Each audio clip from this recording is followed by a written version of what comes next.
través del Facebook. Usted puede entrar al Facebook de nuestra iglesia y contemplar los estudios y compartirlos con sus amigos, con sus amistades. Quiero dar gracias a Dios por este ministerio, saludar también no solo a los presentes, sino a aquellos que nos están siguiendo por el internet o que nos van a estar viendo por el internet.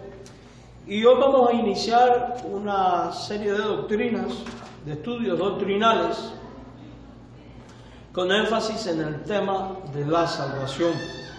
Es importante, en medio de una campaña evangelística, como en la que estamos, en medio de un mundo tan perdido como el que vivimos, que nosotros tengamos bien definido y bien clara la doctrina bíblica de la salvación. Y digo bíblica porque hoy en día son muchos los que hablan de salvación por gracia, pero cuando usted examina detenidamente lo que ellos creen y propiamente enseñan, se puede dar cuenta que es una doctrina que habla de gracia, pero no por gracia. O sea, que lleva el disfraz de la gracia y no es más que una antigua herejía llamada pelagianismo o semi-pelagianismo, y es lo que impera en la mayoría de las iglesias, vamos a llamarles evangélicas o cristianas de nuestro tiempo. Vamos a estar hablando de 5 puntos básicos con respecto a la doctrina de la salvación. Hoy nos vamos a centrar nuestra atención en lo que se llama la depravación total del hombre. Es muy probable que no terminemos hoy y que requiramos de más de un encuentro para definir bien esta doctrina de la Biblia. Quiero invitarles a buscar allí en sus Biblias, en el libro del Génesis. Libro del Génesis, capítulo 6, versículo 5. Libro del Génesis, capítulo 6, versículo 5. Voy a usar mi Biblia vieja, no veo muy bien, pero... Génesis 6, versículo 5. Diga amén cuando lo tenga. ¿Ya todos? Dice de esta manera la palabra de nuestro Dios en Génesis 6, verso 5.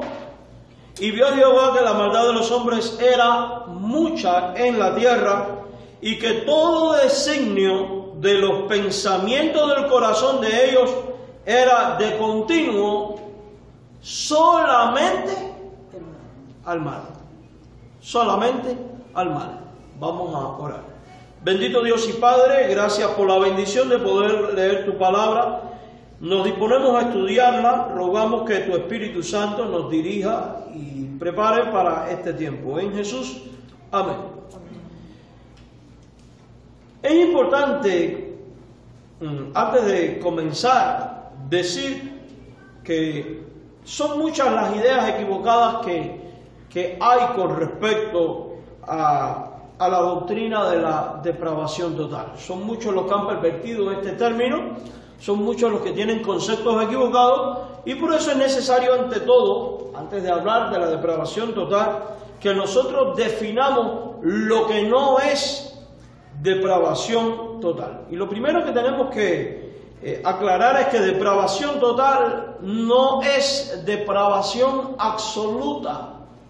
No es depravación absoluta. A veces la palabra depravación unida a la palabra total da la impresión de que el hombre es todo lo imaginablemente humano posible, todo lo malo que el hombre podría ser, todo lo malo que el hombre podría llegar a practicar. Y muchos pervierten el término pensando que depravación total hace al hombre a alguien más o menos tan malo como al diablo. Pero depravación total no es lo mismo, vuelvo y repito, que depravación absoluta. Cuando hablamos de depravación absoluta, tendríamos que decir que es alguien que expresa su depravación siempre a la enésima potencia, al máximo. Y no solo un pensamiento, no solo las palabras y acciones son pecaminosas, sino que si decimos que alguien es absolutamente depravado, tendríamos que decir que sus acciones, palabras, son malos en sumo grado. Ser totalmente depravado, sin embargo, no significa que una persona es lo peor posible en forma intensiva, sino lo más mala posible en forma extensiva. Y voy a poner un ejemplo. Una persona, vamos a poner un ejemplo, una persona puede discutir con alguien, perder los estribos, ofenderle verbalmente. ¿Cierto o no? Puede hacerlo. Pero si diríamos que todos los hombres son absolutamente depravados, en forma intensiva y no extensiva, entonces esta persona podría llegar a males peores. ¿A qué me estoy refiriendo? A que podría tomar un cuchillo y quitarle la vida al oponente. Y cada vez que un ser humano discute con otro, ¿le quita la vida? No le quita la vida, no lo mata. O sea que cuando hablamos de maldad en una manera extensiva, que abarca muchos campos y a toda la humanidad, pero no de manera intensiva, porque no todos los hombres, a pesar de que son pecadores y malos, ejercitan la maldad en el mismo grado de intensidad. ¿Me explico? O sea que no estamos hablando de intensidad. Depravación total no es depravación intensa. Depravación total es que todos los pensamientos, actos y acciones del hombre son pecaminosos y son malos, ya sea de manera intensiva o de manera menos intensiva. Por ejemplo, cuando un niño miente, a menudo ese niño dice mentiras pequeñas y estas mentiras podrían ser mucho peores. Sin embargo, no es así. Y no por eso deja de ser mentiroso. Cuando vamos a la Biblia, en 1 Samuel, capítulo 16, versículo 14, vamos a poner un ejemplo. Durante el reinado del rey Saúl, hubo un periodo transitorio. Y dice 1 Samuel 16, versículo 14, que el espíritu de Jehová se apartó de Saúl y le atormentaba un espíritu malo de parte de Jehová. Y en otras palabras, en la primera parte de su reinado, Saúl no actuó en forma tan mala como lo hizo después. O sea que depravación absoluta no es depravación intensiva. O sea, el hombre siendo lo más malo que puede ser, si no extensiva. Siempre ha habido, por ejemplo, hipocresías en las iglesias. Y los que tienen apariencia de santidad, dice 2 Timoteo capítulo 3, versículo 5, pero que niegan el poder de Dios. Y por eso decimos que todos los creyentes son así. La respuesta es no. La respuesta es no. Los pecados del hombre no solo son tan malos como podrían ser, sino que tampoco son tan amplios como podrían ser. Aclaro, no estoy diciendo que el hombre no comete pecado, no. Estoy diciendo que no todos los hombres lo hacen al mismo nivel de intensidad, ni al mismo nivel de amplitud. Y esto es para definir qué es depravación total, que no es depravación absoluta. Un hombre determinado no comete todos los pecados posibles. Uno no comete todos los pecados habidos y por haber en el mundo. Todos nosotros violamos de pensamiento los mandamientos de Dios, pero no todos los violamos de hechos.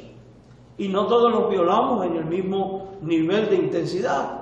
Todos, por ejemplo, sentimos odio, pero no todos cometemos homicidios. ¿Cierto o falso? ¿Usted nunca ha tenido odio contra alguien? Lo hemos tenido. Hay gente que tiene odio contra alguien y va y lo mata. Pero no todo el que odia a alguien va y lo mata.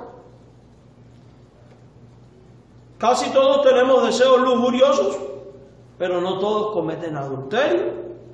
La explicación de esta moderación en el pecado está en que Dios, por medio de su gracia, Y cuando hablo de gracia, no estoy hablando de la gracia salvadora, sino la gracia común, es decir, la gracia que se da a los no creyentes, refrena a la persona para que no haga el mal a un nivel de intensidad tan profundo como el que el hombre podría hacer. Por ejemplo, si usted lee Génesis 20, leemos que el rey Abimelech no pecó tanto como podría haberlo hecho porque Dios le impidió que cometiera adulterio contra Sara, la mujer de Abraham. Vamos a leer el texto.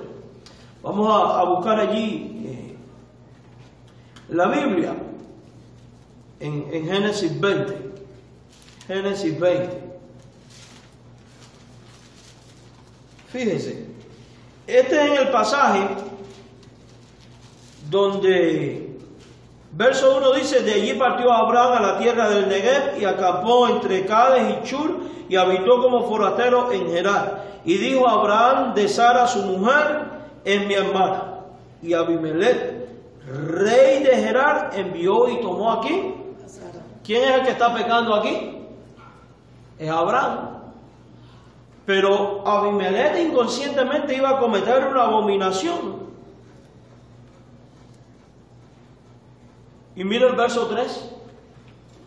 Pero Dios vino a Abimelech en sueño de noche y le dijo: he aquí muerto eres a causa de la mujer que has tomado, la cual es casada con marido.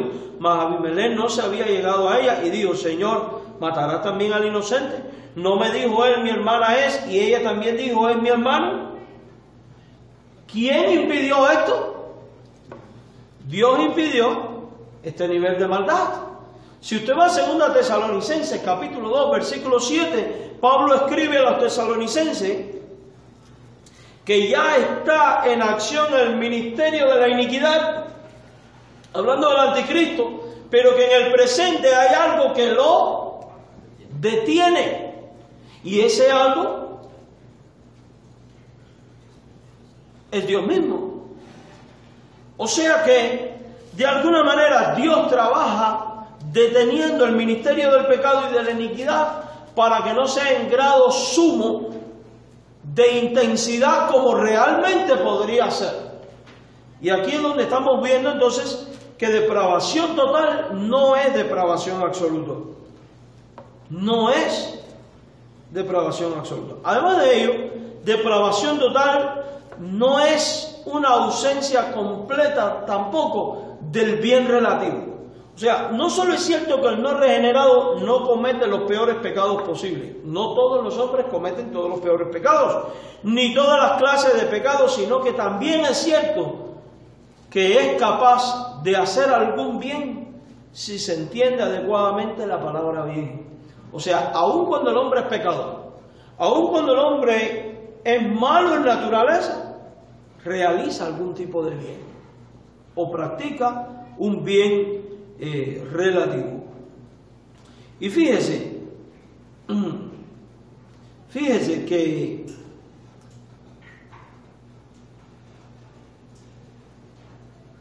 esto es muy interesante,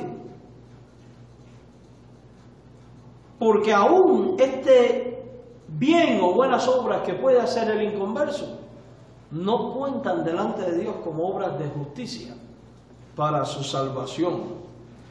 Y no solo estas, sino ninguna obra, porque la salvación es por gracia. Y es importante aclarar que estas buenas obras de los inconversos tampoco son del agrado de Dios, por cuanto no proceden de la justicia ni de la fe emanada y requerida por la ley de Dios. Por tanto, estas obras son inaceptables. Por otra parte, una obra relativamente buena en lo exterior quizás puede parecer buena. O sea, vemos a alguien que hace determinada acción y decimos, qué buena obra. Y sin embargo puede no haber nacido de la verdadera fe, ni ser para la gloria de Dios. ¿Cuántos no ha habido en la historia que van a un hospital, ven a un niño muriendo y deciden asumir la cuenta y pagar lo que cuesta el hospital sin ningún tipo de interés y no son cristianos? ¿Cuánta gente no cristiana conocemos que hacen buenas obras? ¿La hay o no la hay? Ciertamente que la hay. O sea que los no cristianos, aun siendo totalmente depravados, pueden realizar obras que son relativamente buenas. Y digo relativamente buenas porque, como dije anteriormente, repito, la buena obra que agrada a Dios procede de la fe y procede de la justicia divina. Y de la justicia divina. Ahora, vamos a tomar algunos otros ejemplos para entender las buenas obras relativas del hombre en pecado. Consideremos al soldado no cristiano que en un combate se convierte en un modelo de valor y amor al lanzarse sobre una granada, sobre una mina, para salvar la vida del compañero. ¿No es una buena obra? O por ejemplo, al no cristiano que arriesga la vida al arrojarse frente a un camión para salvar la vida de un niño. O consideremos al pagano blasfemo que maldice el nombre de Dios, pero que ayuda al mendigo.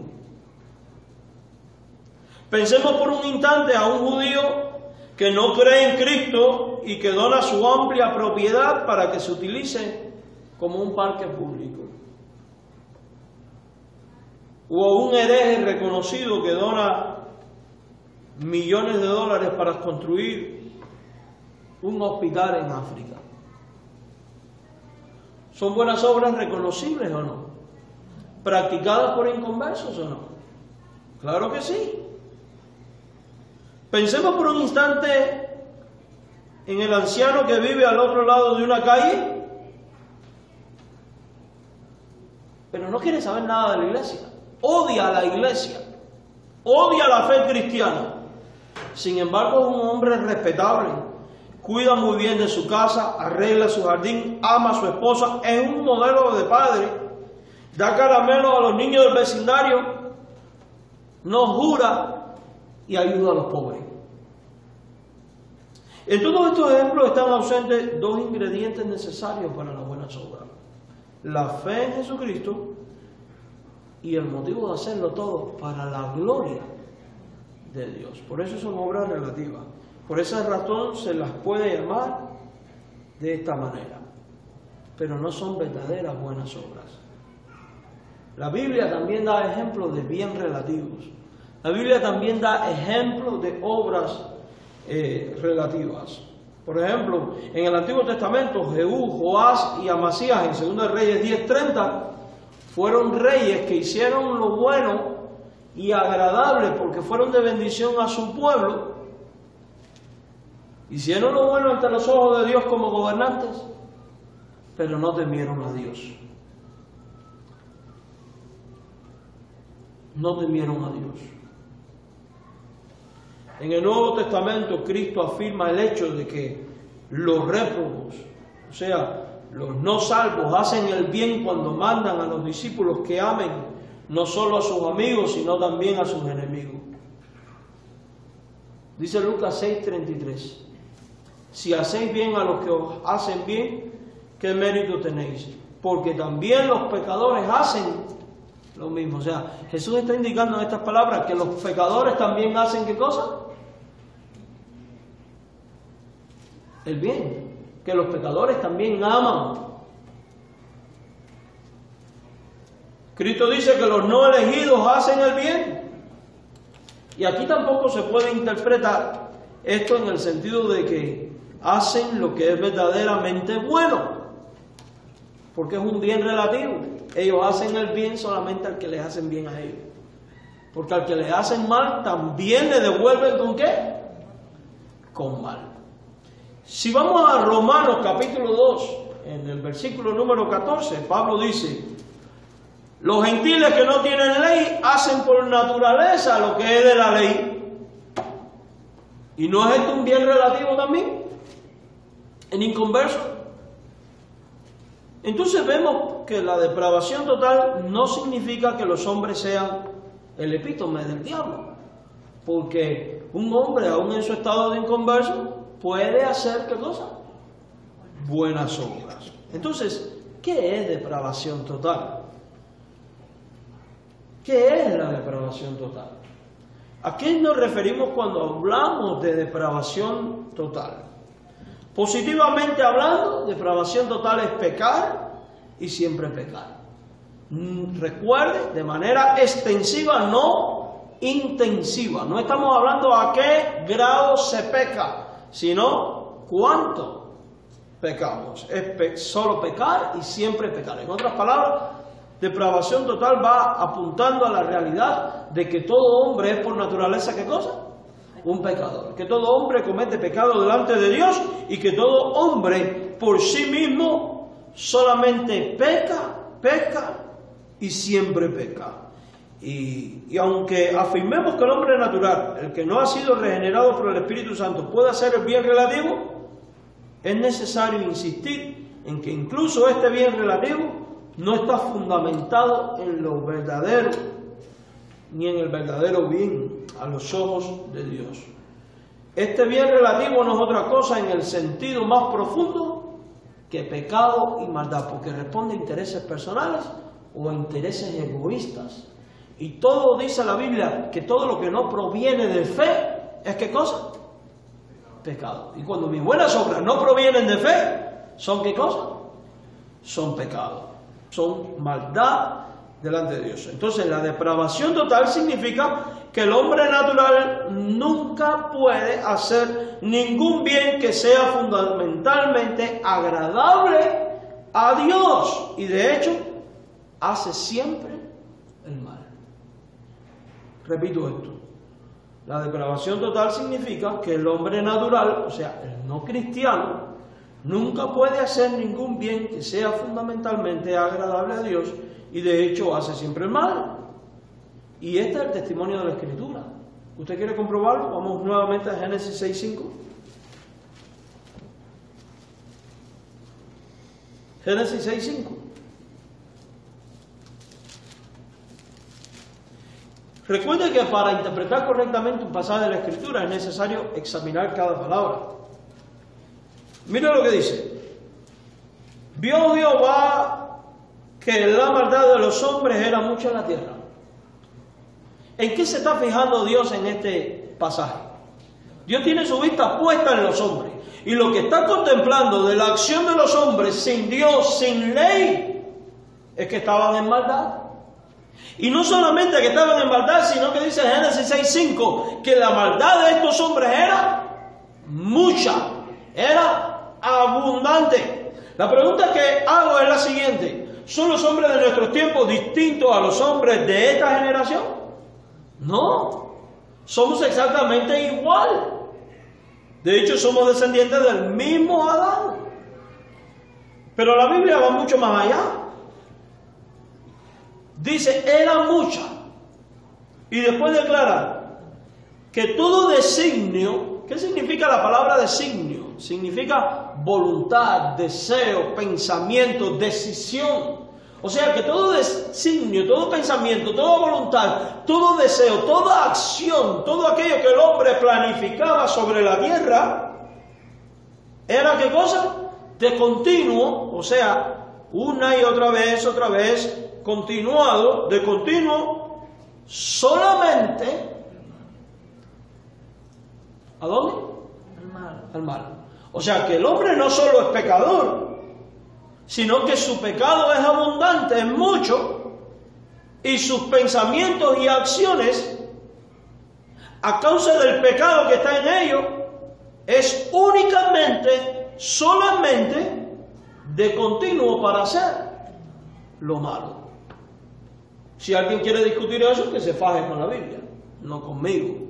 O sea que esto confirma lo que es depravación total, que todo hombre es pecador y solo piensa en pecar y solo pecar. Vamos por un instante ahora a Génesis 8:21.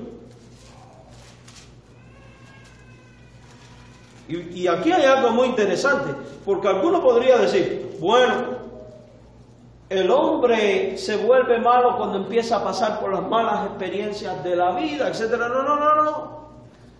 Leamos el 17:9 de Génesis. 8:21. 8:21. Génesis 8:21. Y mira lo que dice. Y percibió Jehová olor grato. Y está hablando del olor que está subiendo del sacrificio que está haciendo Noé después que salió del arca. Percibió Jehová olor grato y dijo Jehová en su corazón. Y yo quiero que usted preste especial atención a lo que Dios dice aquí con respecto al hombre. No volveré más a maldecir la tierra por causa del hombre. Esto es una promesa. O sea, no habrá más diluvio a causa del pecado que está en el hombre, de sus designios solo de continuo mal. La pregunta que surge es, ¿por qué Dios decide no enviar más diluvio o más destrucción a causa del pecado del hombre? Y miren lo que dice a continuación la Biblia. Porque el intento del corazón del hombre, o sea, lo que el hombre intenta hacer, lo que busca hacer y lo que hace, ¿desde cuándo, mis hermanos? Desde su juventud. Dice que es malo.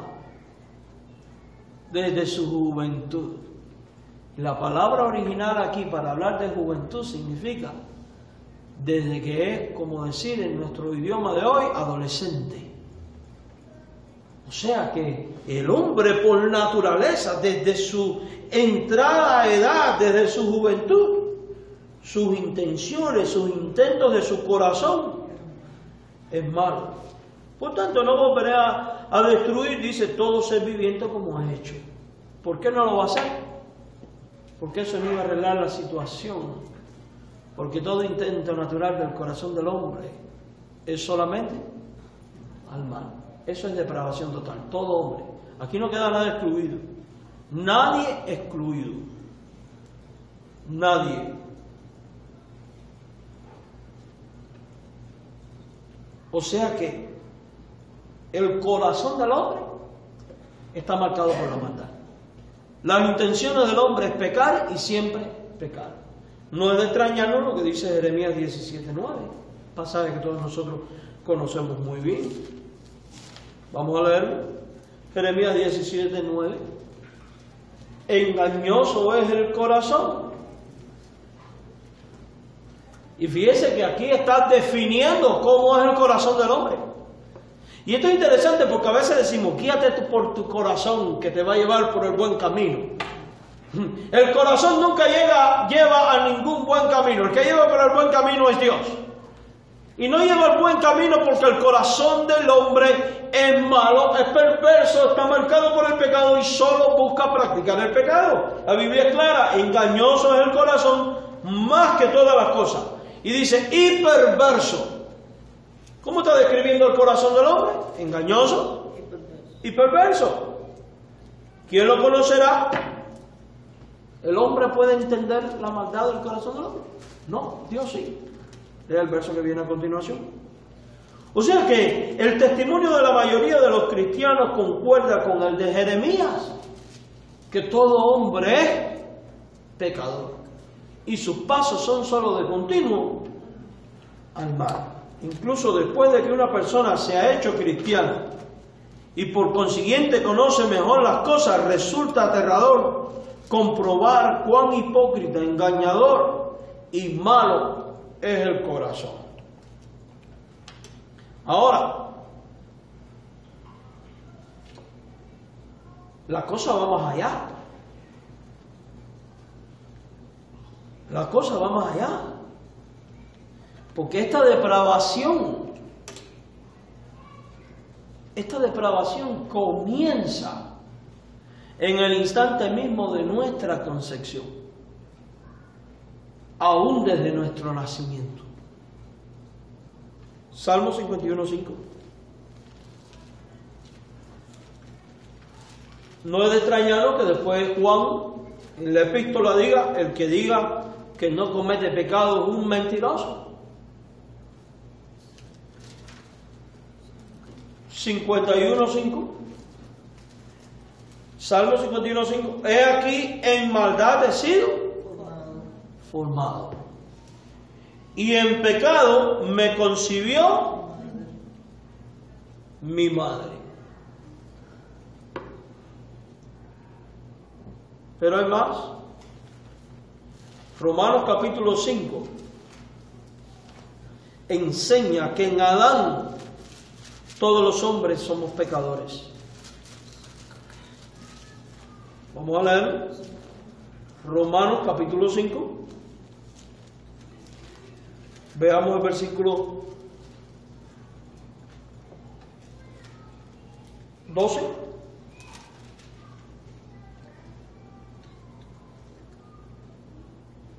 Por tanto, como el pecado entró en el mundo por un hombre, ¿de quién está hablando? ¿Quién es este hombre que introdujo el pecado? Adán. Entró por un hombre y el pecado, la muerte, así la muerte pasó a todos los hombres. Si la muerte pasó a todos los hombres, porque todos los hombres son ¿qué? Pecadores. Por eso dice, por cuanto todos pecaron. ¿Se da cuenta? Eso se llama pecado imputado. Esto no significa que la sexualidad es mala, sino que desde la concepción al nacimiento el hombre está contaminado con el pecado porque ha sido concebido en pecado. Después, el apóstol Pablo va a enseñar que todo hombre es depravado y que busca pecar y solo pecar y que no hay ningún bien en sus pasos, acciones o pensamientos. Y lo hace cuando cita el Salmo 14 y el Salmo 53, ahí en Romanos 3, versículos del 10 al 18. Vamos a leerlo, Romanos 3, versículos del 10 al 18. Romanos 3, versículos del 10 al 18. Dígame cuando lo tenga. Dice, como está escrito, repito, está citando el Salmo 14 y está citando el Salmo 53. Miren lo que dice, no hay justo ni aún. ¿Qué está declarando? Que no hay ningún ser humano justo sobre la tierra. Quiere decir que si no hay ni un solo justo es porque todos son injustos. Porque todos son, ¿qué cosa? Pecadores. Y dice que no hay quien entienda. No hay quien busque a Dios. El hombre por naturaleza, a causa del pecado que hace, ¿busca a Dios? No lo busca. No hay quien busque a Dios. De hecho, yo quiero que usted preste especial atención a todas las palabras, todos que vienen aquí. Y a las palabras no hay. Y dice, todos se desviaron. O sea que todo hombre está desviado. A una se hicieron inútiles. No hay quien haga lo bueno, no hay ni siquiera uno. Si no hay ni siquiera uno, como dice la Biblia, eso significa que todos los designios, pensamientos y acciones del hombre son solamente de continuo el mal y es pecar y siempre ¿qué? Pecar. Y siempre pecar. Sepulcro abierto es su garganta, con su lengua engañan, veneno de áspide hay debajo de sus labios, su boca está llena de maldición y de amargura, sus pies se apresuran para derramar sangre, quebranto y desventura hay en sus caminos. No conocieron caminos de paz, no hay temor de Dios delante de sus ojos. Oiga, hermano, ¿quién puede decir el hombre es bueno? ¿Quién? Esto indica que el hombre está totalmente ¿qué? Depravado, totalmente en pecado, y peca y solo peca, peca y busca pecar. Por eso decimos que esta depravación es pues extensiva, se extiende a todos los hombres, más bien que intensiva. Cuando hablamos de depravación total no estamos hablando de la intensidad del pecado, sino de la extensión del pecado que abarca a unos cuantos o a todos los hombres. A todos los hombres. A todos los hombres. El hombre no peca en todas las formas posibles ni en la forma peor posible. Puede incluso hacer algún bien relativo, pero peca en todo lo que hace. El hombre no puede hacer el bien, hermanos. No puede hacer el bien. porque el pecado le impide hacer el bien. Y esto es bueno entenderlo porque esta es la condición real de los hombres. Esta es la condición real de todo ser humano. Al hablar de la total incapacidad moral del no regenerado para hacer el bien, Jesús hace ciertas preguntas que son contundentes y da respuestas. Vamos a Mateo 7:17. Mateo 7:17. Mateo 7:17. Y quiero que considere lo que Jesús aquí pregunta y después la respuesta que da. Mateo 7:17.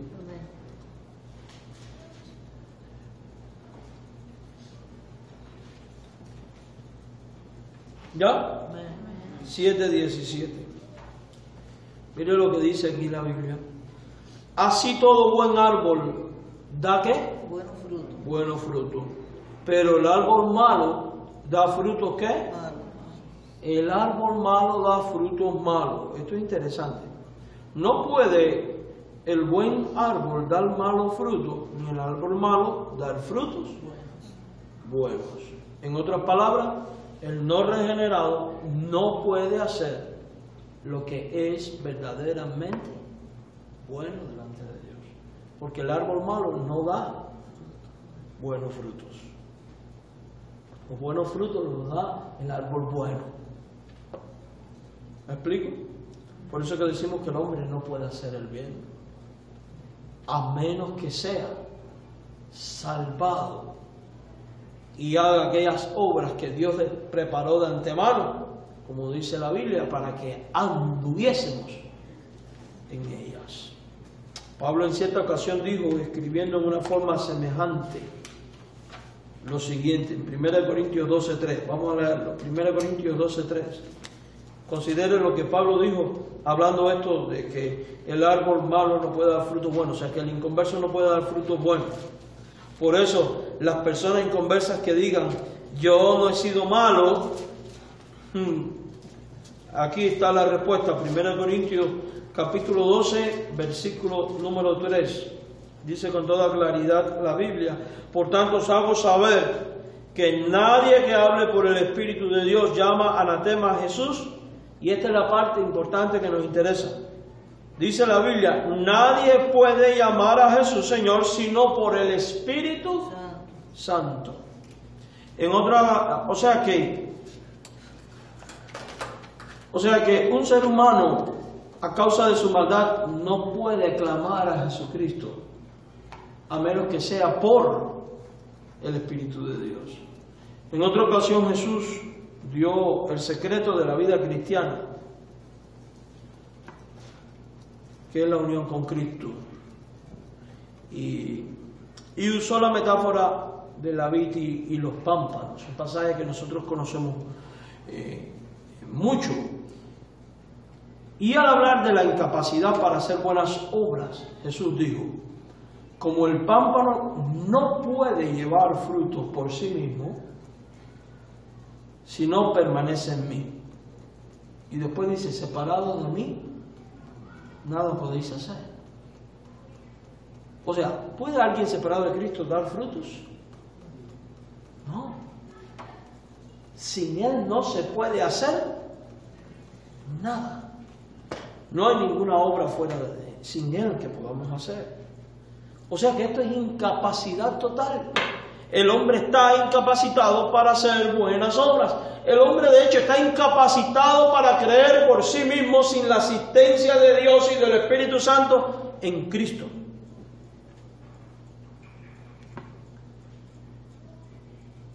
Pablo niega la capacidad del no cristiano para hacer el bien. Pablo enseña que el no cristiano no hace el bien. Vamos a Romanos 8, versículo 7 al 8. Romanos 8, versículo del 7 al 8. Fíjese cuántos textos hemos estado viendo. Romanos 8, del 7 al 8. Y al mismo tiempo esto nos va haciendo pensar en lo siguiente. ¿Se da cuenta de dónde Dios nos sacó? ¿De dónde Dios nos ha rescatado? Porque así éramos nosotros. Romanos 8, del 7 al 8. Dígame cuando lo tenga. Pero cuando la mente carnal ¿Estamos ahí? No, por designio. Romanos 8, 7 al 8. Sí. Por cuanto la mente carnal,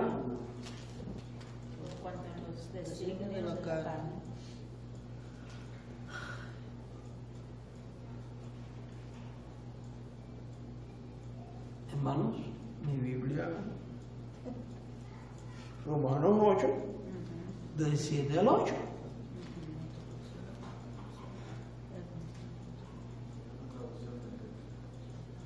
Ahora, en hablar del 60.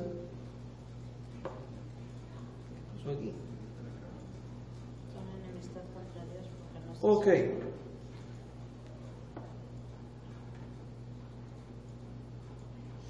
Oh, perdón, es que estoy leyendo lo otro. Ya. Por cuanto la mente carnal es enemistad contra Dios, perdónenme. Por cuanto la mente carnal es enemistad contra Dios, porque no se sujeta a la ley de Dios. La mente carnal no se sujeta a la ley de Dios. Está enemistada con Dios. Pero aquí hay algo más. Ni tampoco puede. Y me pregunto, la mente carnal, ¿qué es lo que no puede? Sujetarse a la ley de Dios. Y los que viven según la carne no pueden agradar a Dios. Es decir, la mente carnal, los no regenerados, es enemistad con Dios, no se sujeta a la ley de Dios, ni tampoco puede, y los que viven según la carne, es decir, los no regenerados, no pueden agradar a Dios. ¿Hay alguna obra del inconverso que agrade a Dios? ¿Puede?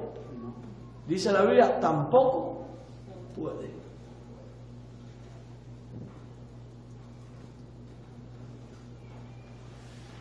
Aquí hay una descripción triple de la depravación total o incapacidad total. Uno, el no cristiano es enemigo de Dios.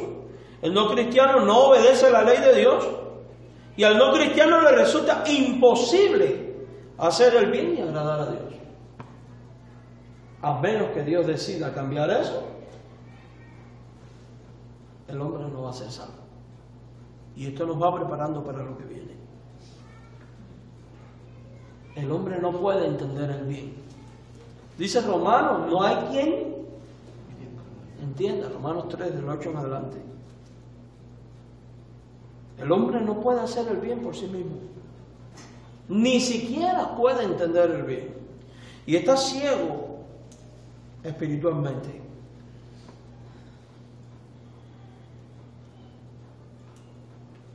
Está ciego. Y a menos que Dios le abra los ojos y le dé entendimiento para comprender su misterio y la verdad del Evangelio, no se va a salvar. Porque el que abre los ojos para que uno entienda es Dios.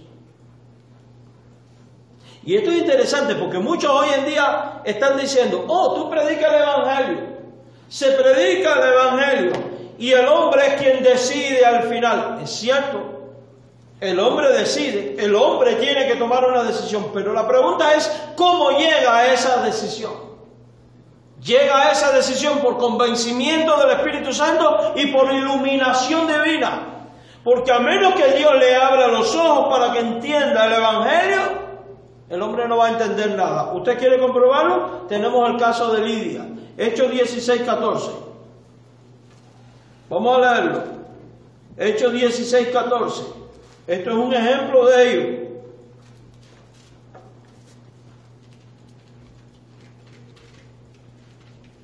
Hechos 16:14. Dígame cuando lo tengan. Entonces una mujer llamada Lidia, vendedora de púrpura, de la ciudad de Tiatira, que adoraba a Dios,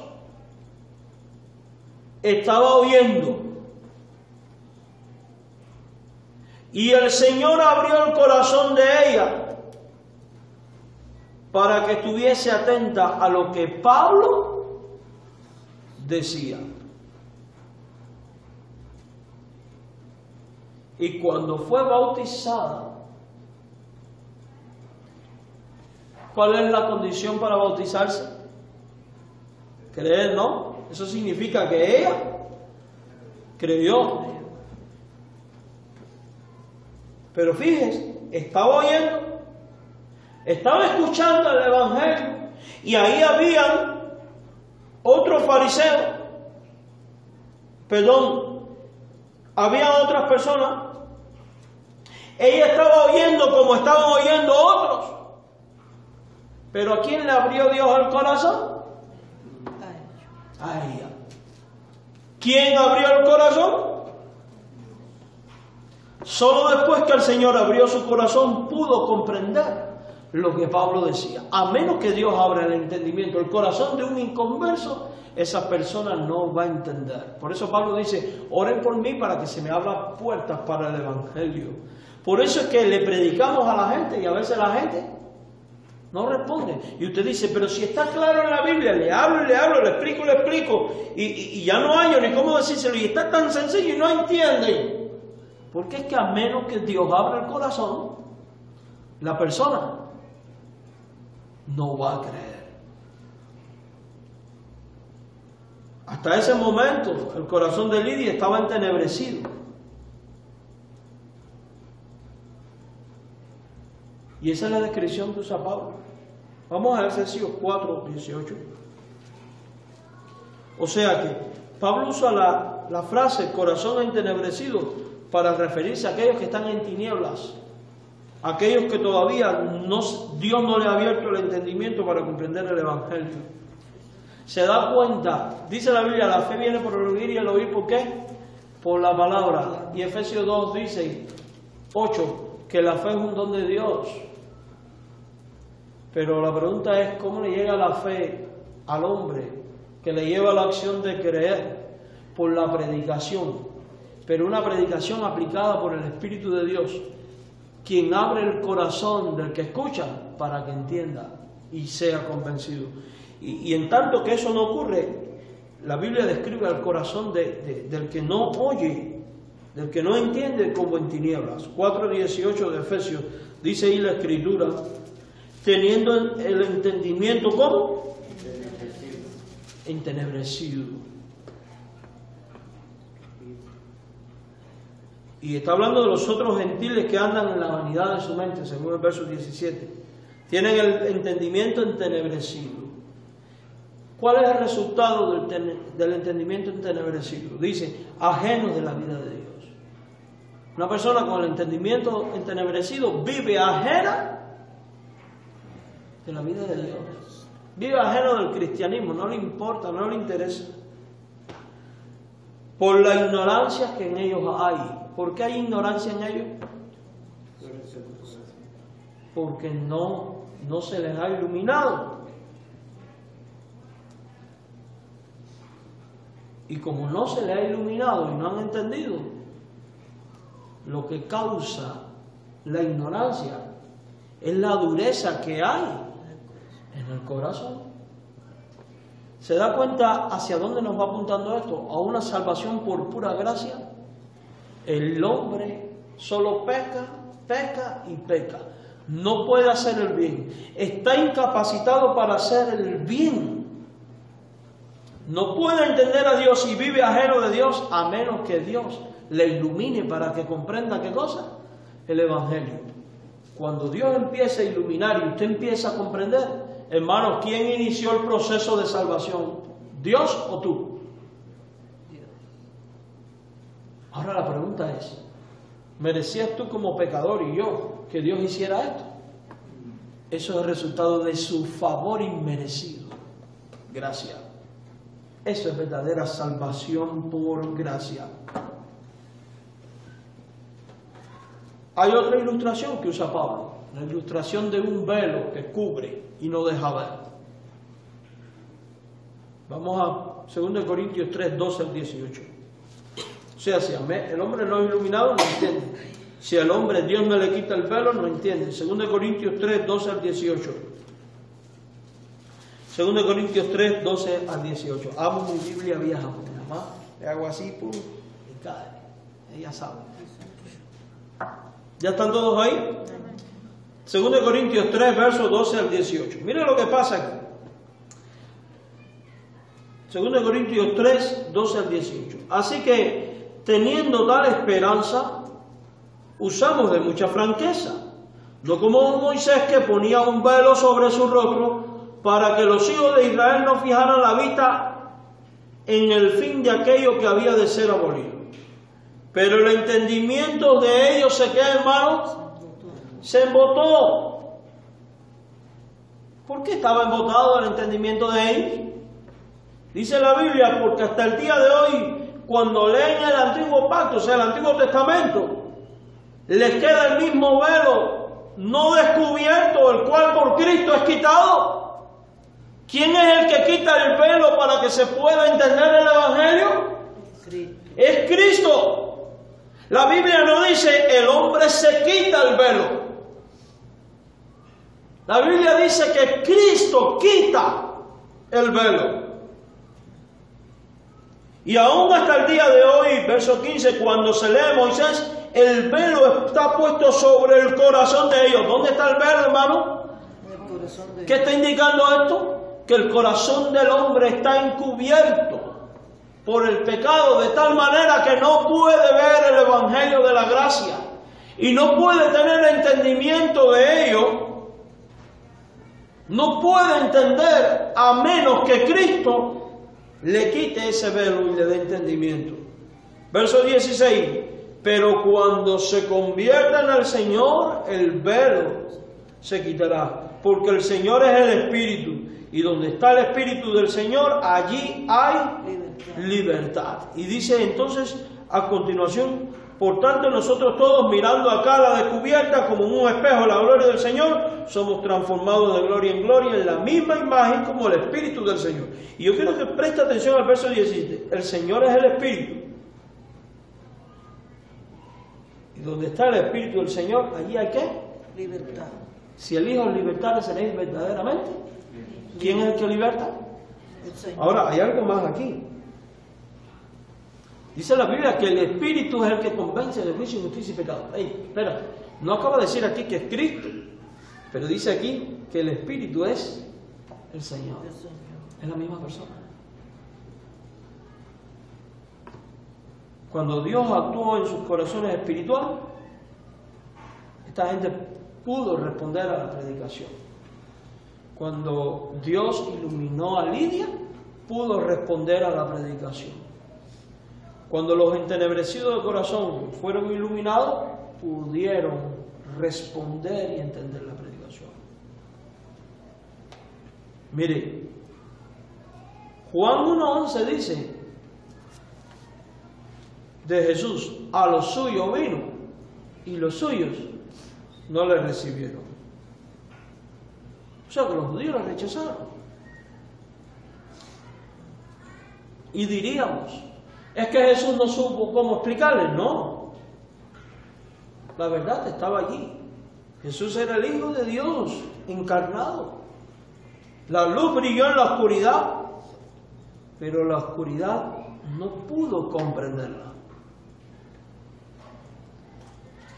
No pudo comprenderla. El Hijo realizó milagros, el Hijo predicó a los judíos, pero estos blasfemaron contra él. Vamos a Juan 8:43 y notemos la pregunta que hace Jesús y examinemos la respuesta que después hace.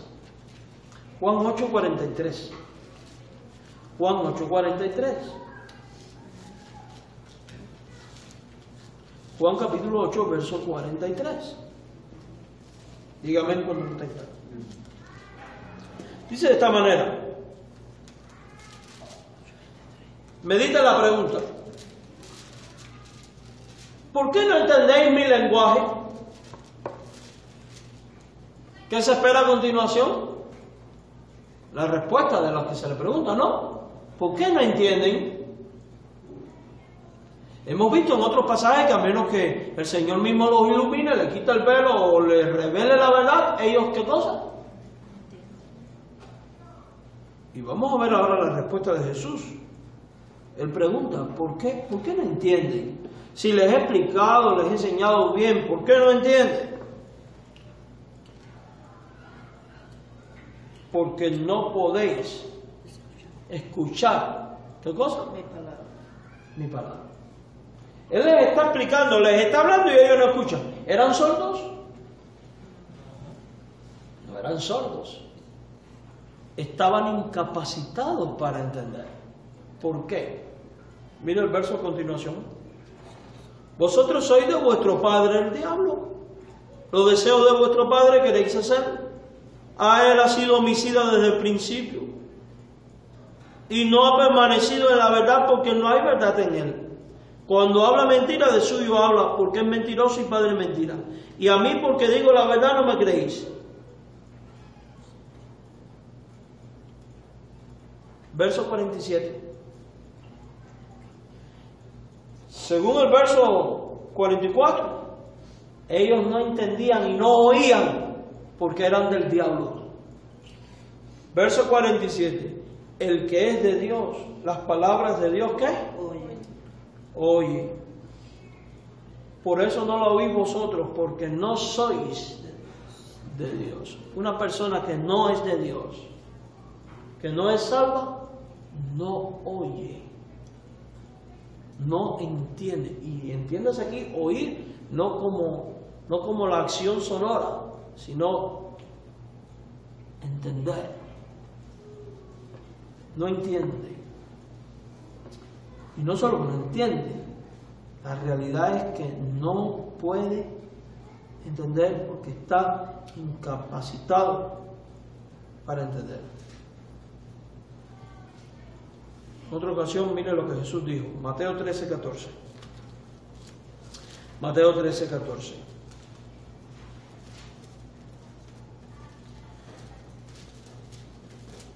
De manera que se cumple en ellos la profecía de Isaías que dijo, de oído oiréis y no entenderéis, y viendo veréis y no percibiréis.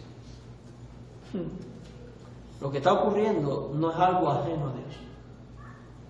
Amados hermanos, esto va apuntando a una gran realidad.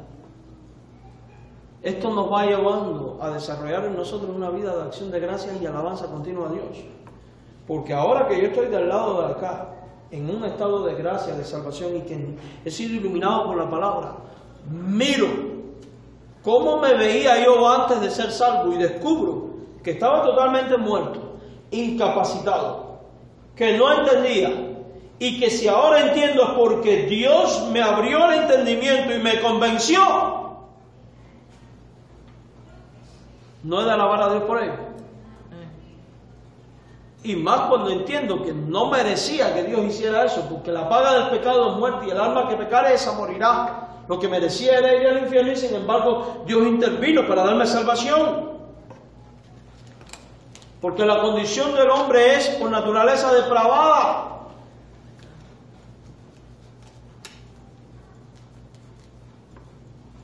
Porque el hombre por naturaleza está ciego, está en tinieblas, tiene dureza de corazón. Si el hombre no está regenerado, no puede entender. Como dice este pasaje, de oído oiréis y no entenderéis, y viendo veréis y no percibiréis. Y uno de los pasajes más claros que enseña la incapacidad del hombre natural para entender las cosas de Dios es 1 Corintios capítulo 1 y 2. Vamos a ir ahí. 1 Corintios capítulo 1. Vamos a leer el verso 18 del capítulo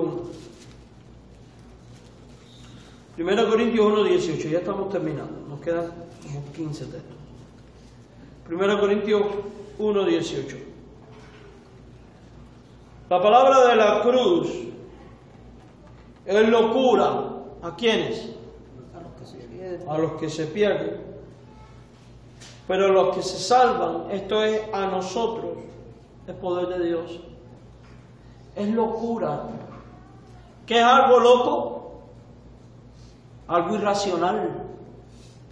¿Qué es algo irracional? Es algo que no se entiende. Ilógico también.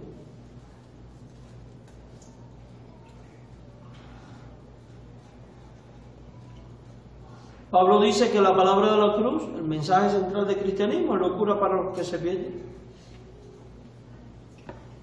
Pero lea el verso 21 y usted se va a dar cuenta que estos locos en su propia sabiduría no llegan a conocer a Dios.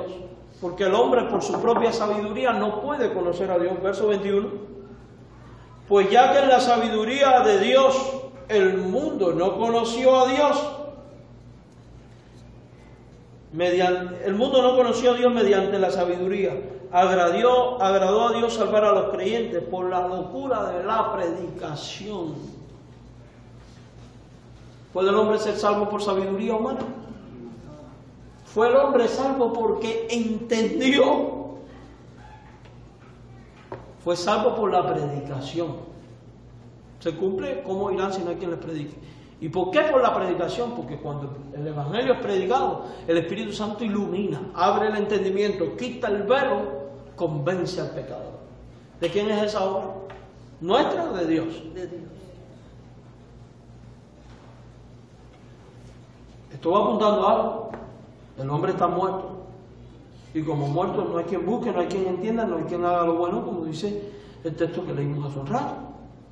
O sea que la razón de que mentes brillantes no acepten al cristianismo, la razón de que mentes brillantes no acepten al cristianismo es que todas las mentes son ciegas, a no ser que estén regeneradas. Por eso hay gente muy intelectual no puede ser salvo. Por eso hay gente a las cuales le hablamos y no entienden. Porque las verdades de Dios solo se disciernen espiritualmente cuando el Espíritu Santo obra. Mire el capítulo 2, verso 14 de 1 Corintios. El hombre natural no percibe las cosas que son del Espíritu de Dios porque para él son locura y no las puede entender porque se han de discernir espiritualmente. ¿Puede el hombre natural entender las cosas del Espíritu? Peleese con la Biblia. Ahora, el hombre no solo está incapacitado para hacer el bien. El hombre no solo no puede entender el bien. Hay una tercera y última cosa que quiero compartirles.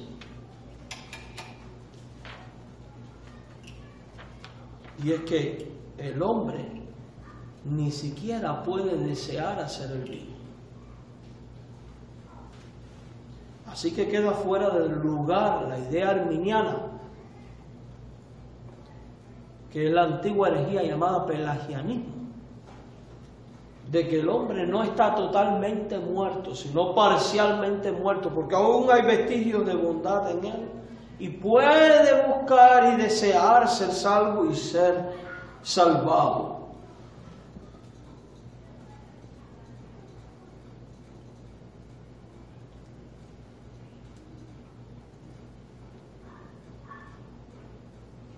Mis queridos hermanos,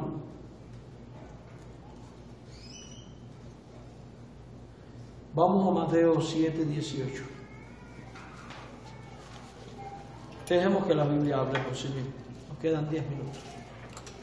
Mateo 7:18. Mateo 7:18. No puede el buen árbol dar malos frutos, ni el árbol malo dar frutos. No puede. Por más que quiera, no puede. Por más que lo desee, no lo va a lograr. Juan 3:3.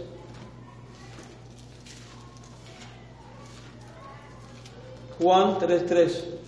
Respondiendo Jesús y le dijo, de cierto te digo que el que no nace de nuevo no puede ver el reino de Dios. Por más que quiera el hombre, no desea nacer de nuevo. 8:43 de Juan. Mire lo que dice.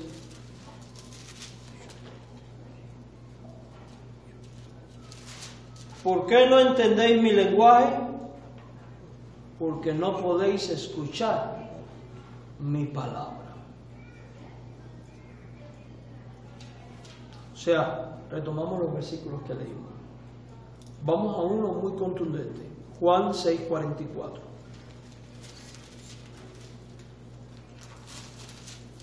sea, estamos hablando de que el hombre no desea el bien.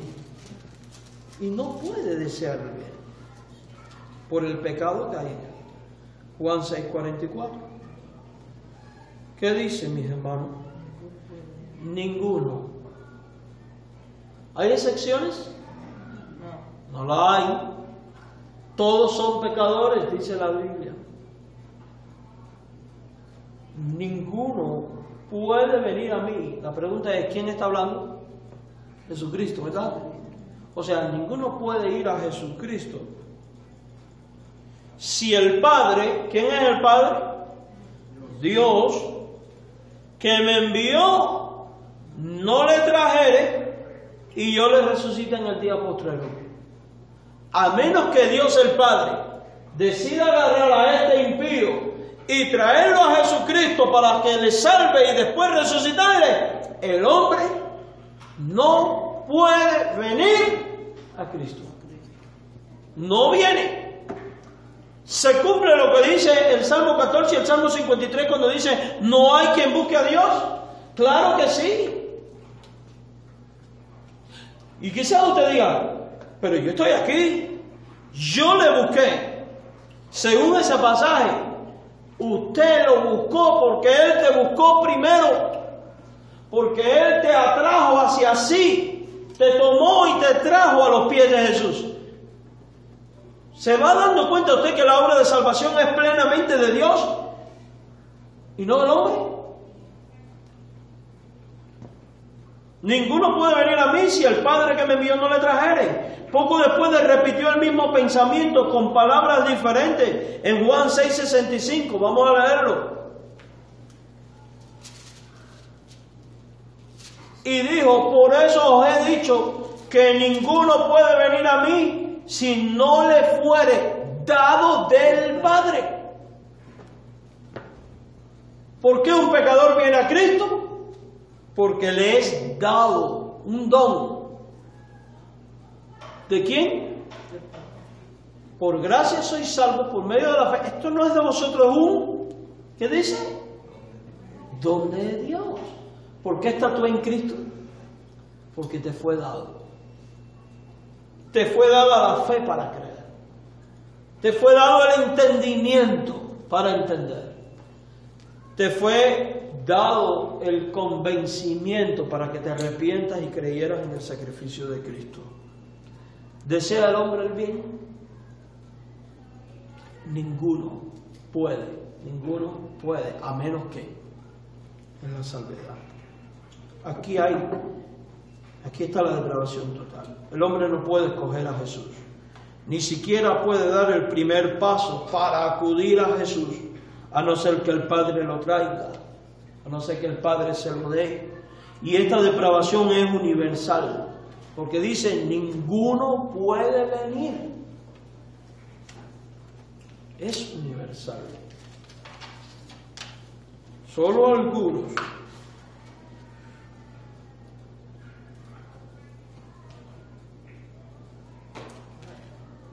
Esta incapacidad es universal, no hay excepciones, ninguno.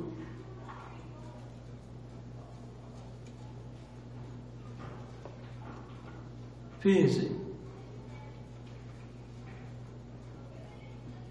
Ezequiel 11:19 ilustra la condición del hombre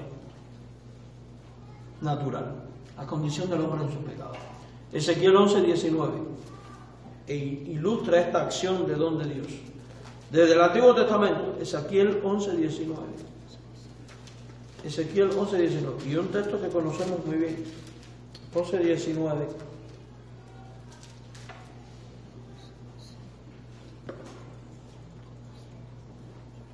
Y les daré un corazón y un espíritu nuevo. Pondré dentro de ellos y quitaré el corazón de piedra de en medio de su carne y le daré un corazón de ¿qué? De carne. Yo quiero que usted preste especial atención a las palabras les daré, pondré, quitaré, pondré otra vez. ¿Quién hace eso? ¿Quién es el que da, quita y pone?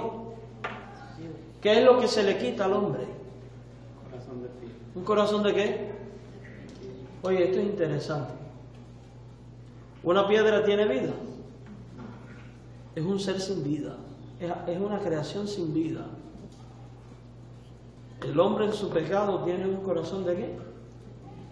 Sin vida.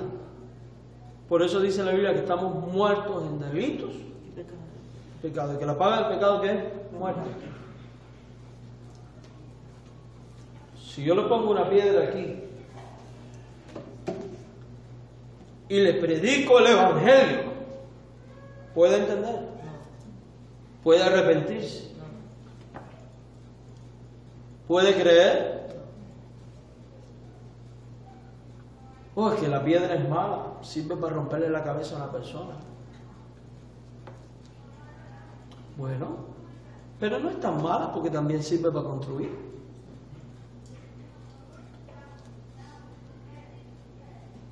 Pero no puede tomar decisiones. ¿Cuántos de ustedes han visto un difunto alguna vez? Por esta experiencia pasamos todos. Si yo traigo ahora un cadáver aquí y lo pongo aquí y le predico el Evangelio, ¿va a creer?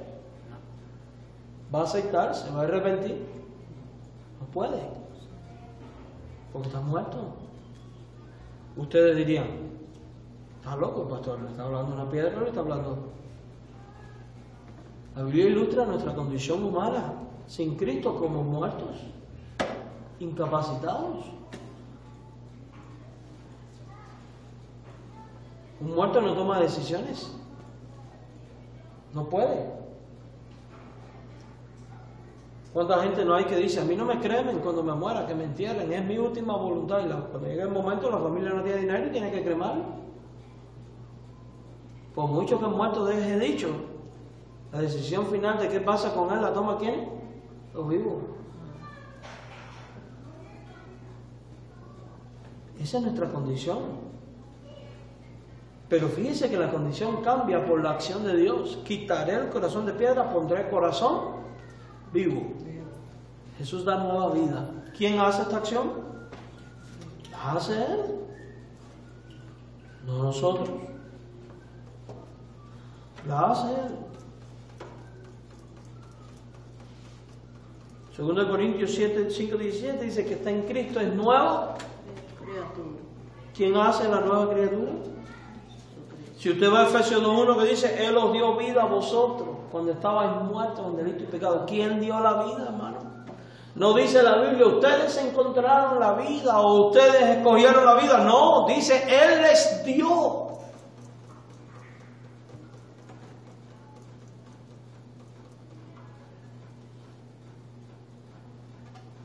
Segundo Colosenses 2:13 dice, aún estando nosotros muertos en pecado, nos dio vida juntamente. ¿Con qué?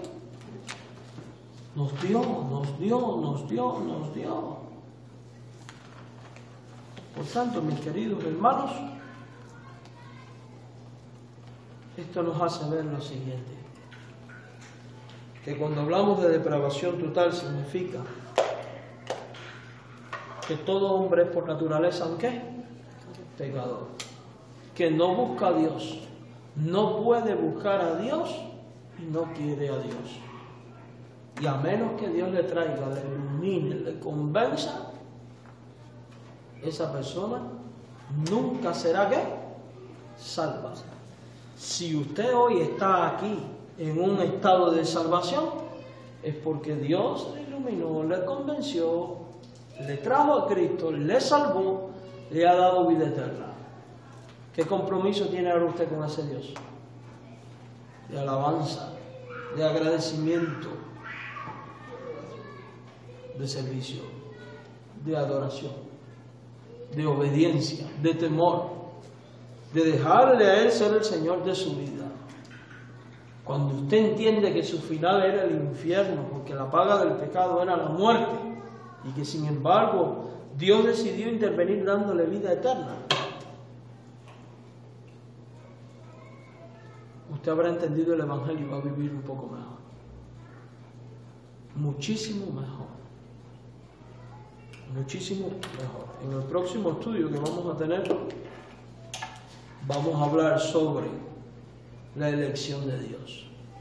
O sea, ya hemos visto nuestra naturaleza. Éramos pecadores, paga el pecado en la muerte, íbamos al infierno, esto éramos todos, no podíamos hacer nada para salvarnos, estábamos totalmente depravados, pero ¿cómo llegamos a ser salvos? Vamos a hablar de la elección de Dios. El Señor les bendiga.